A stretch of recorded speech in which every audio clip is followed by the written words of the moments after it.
Welcome, welcome, welcome. Okay, so today I want to talk about happiness, the elusive happiness, the thing we all want, the thing we all quest for. Spoiler alert, happiness is a choice. And what do I mean by that?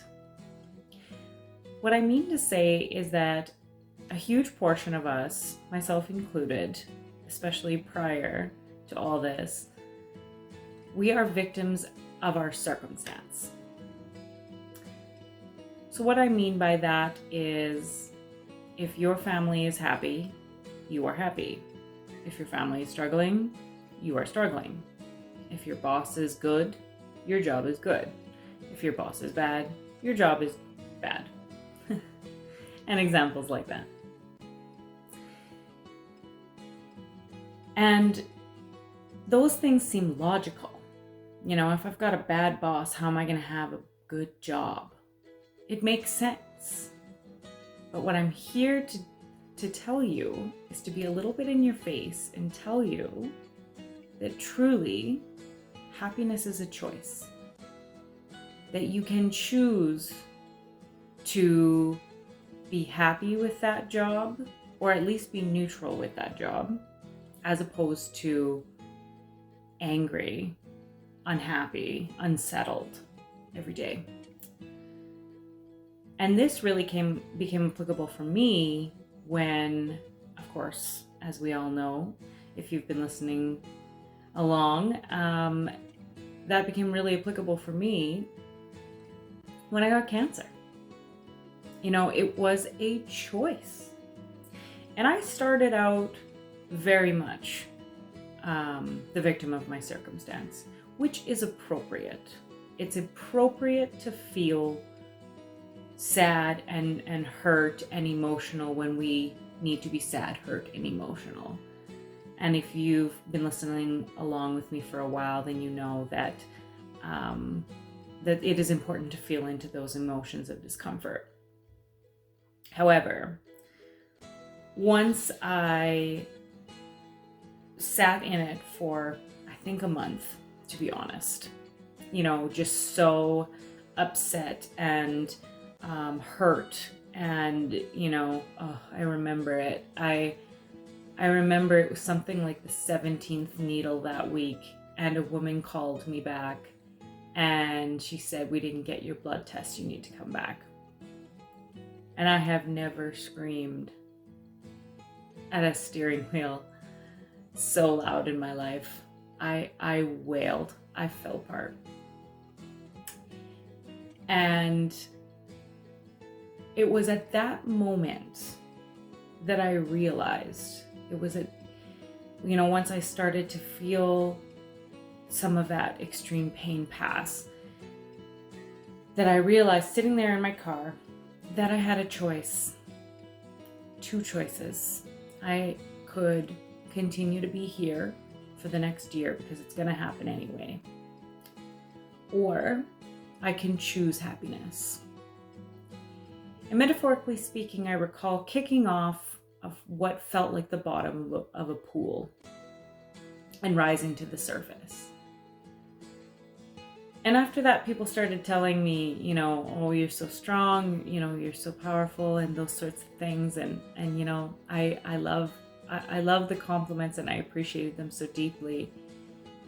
But truly, I did it because sitting in discomfort for an entire year is A, completely unnecessary, and B, painful.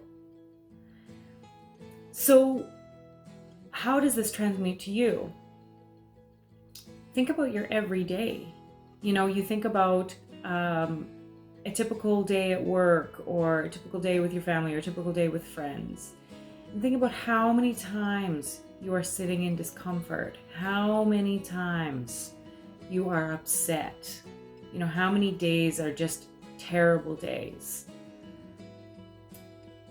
And that is because of circumstance. But what would it look like to choose happiness?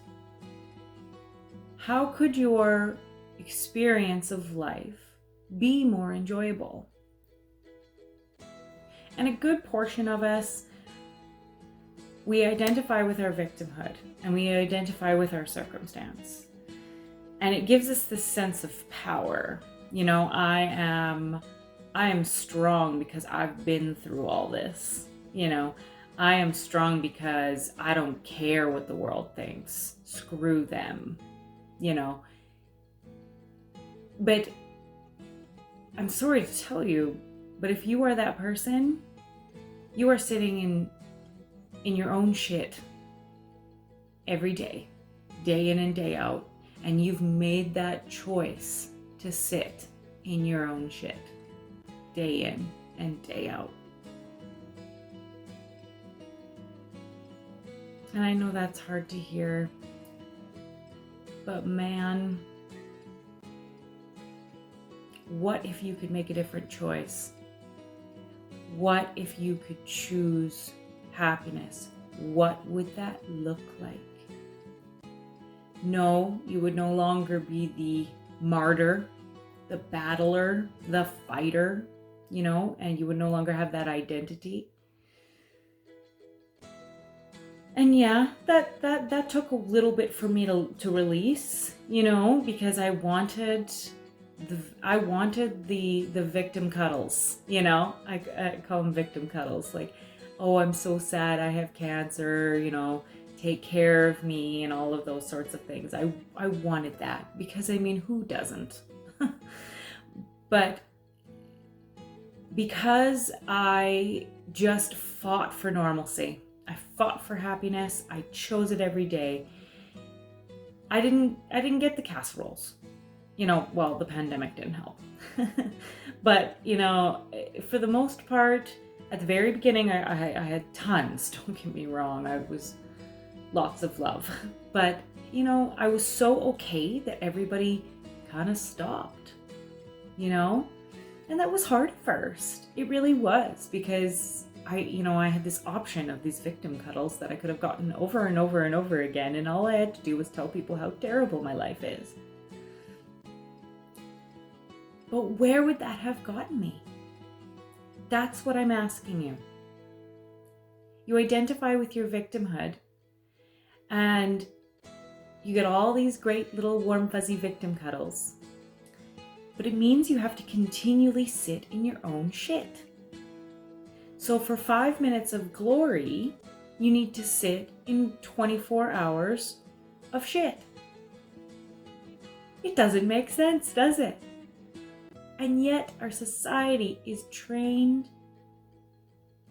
to sit and identify with circumstance. How does that make any sense? It doesn't make any sense to me.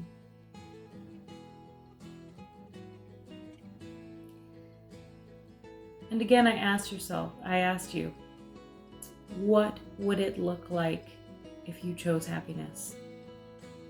Imagine a day where, I'm going to go back to the boss thing, because I had a lot of really shitty bosses.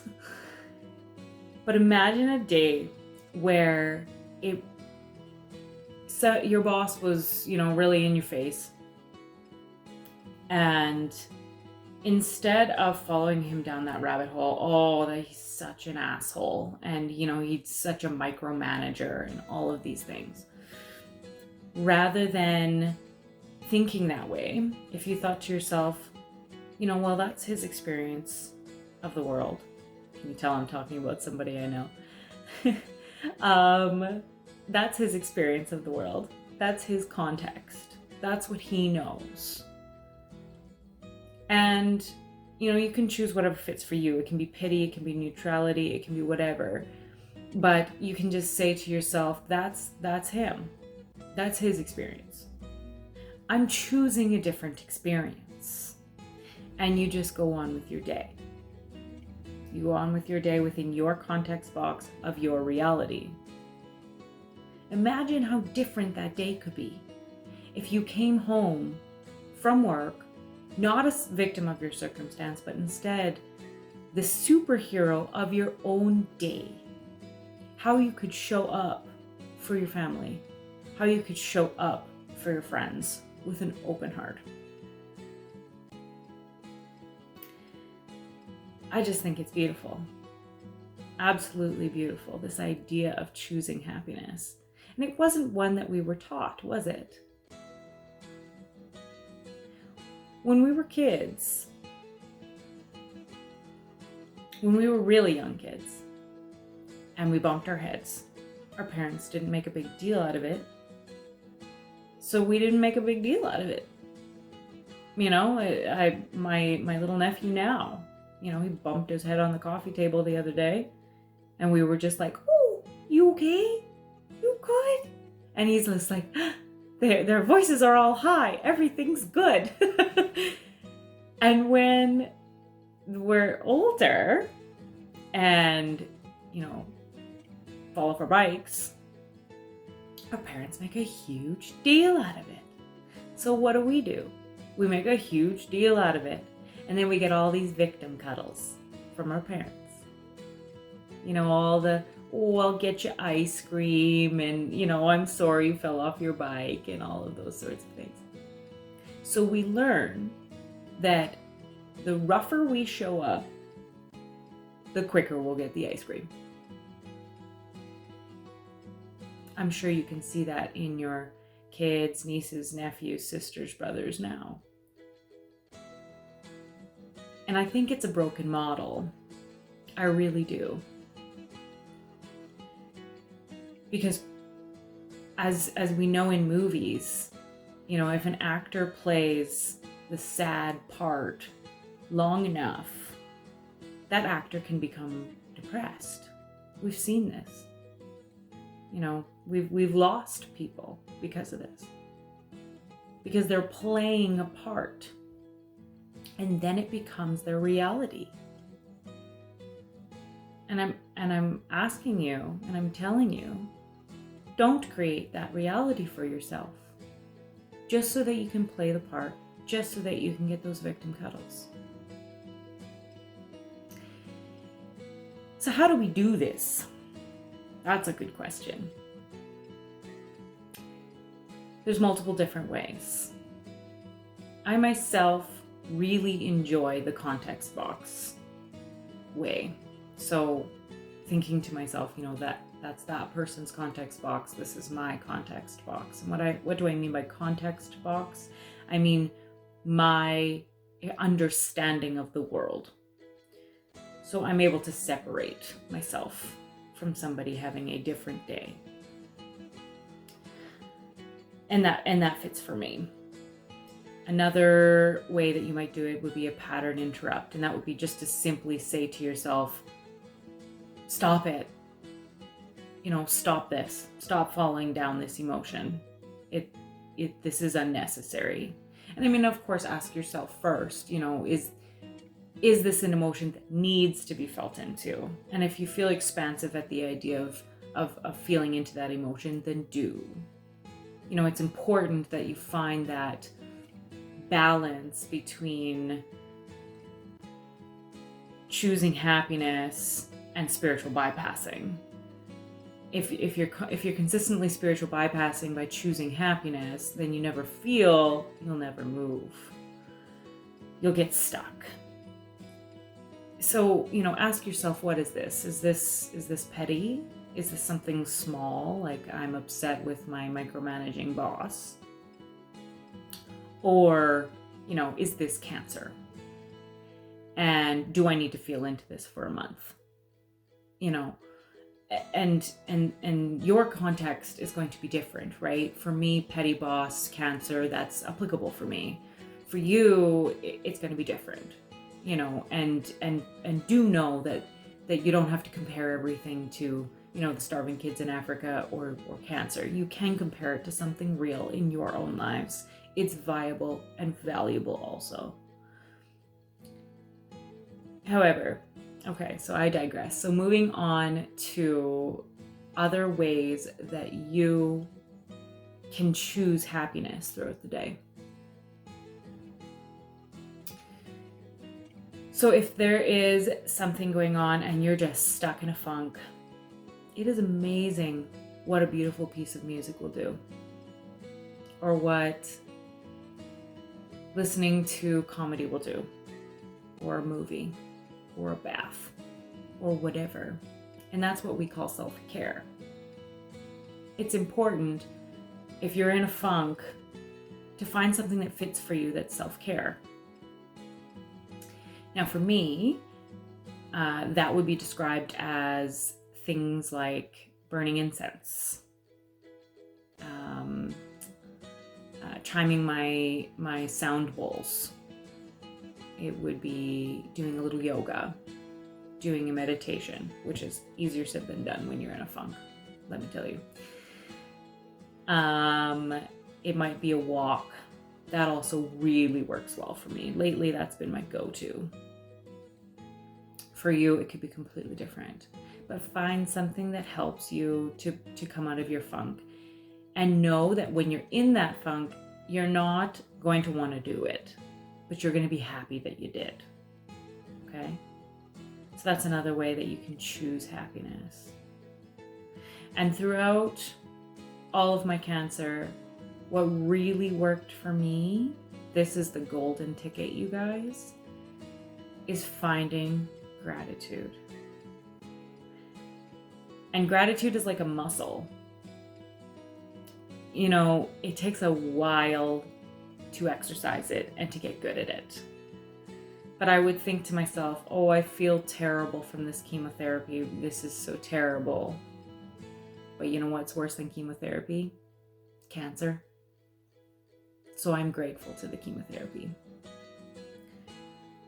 You know, I have cancer and I'm able to see life differently now. What a blessing. Gratitude.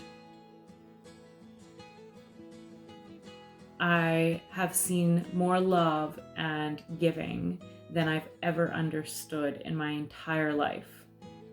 Gratitude. Okay? So these are some examples. You can find gratitude in your day for everything. If I was able to find gratitude for cancer, trust me, there is ways to find gratitude in everything. I know that sounds, I can see your shoulders lifting already. You know, oh, but you can't find gratitude for this. Yes, you can. Everything. I know that sounds crazy, but there is something in everything that you can find a silver lining to. So challenge yourself today. Today, challenge yourself to choose gratitude, context box, to choose a pattern interrupt, to choose a self-care, whatever it is. There's probably 100 other ways. Because we're all living within our context boxes, right? So these are things that work for me. And things that work for you are going to be different. But choose something. Choose something that suits you, okay?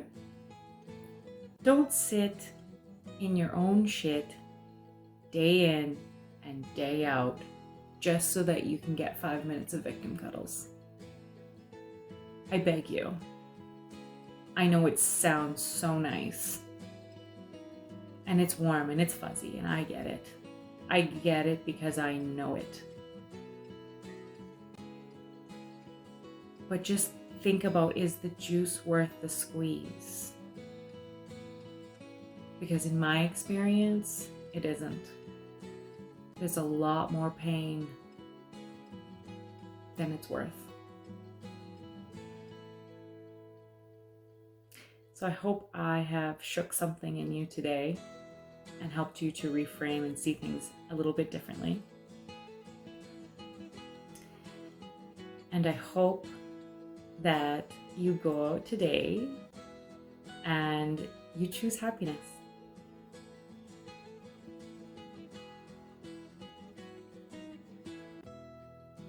Have a great day, everyone.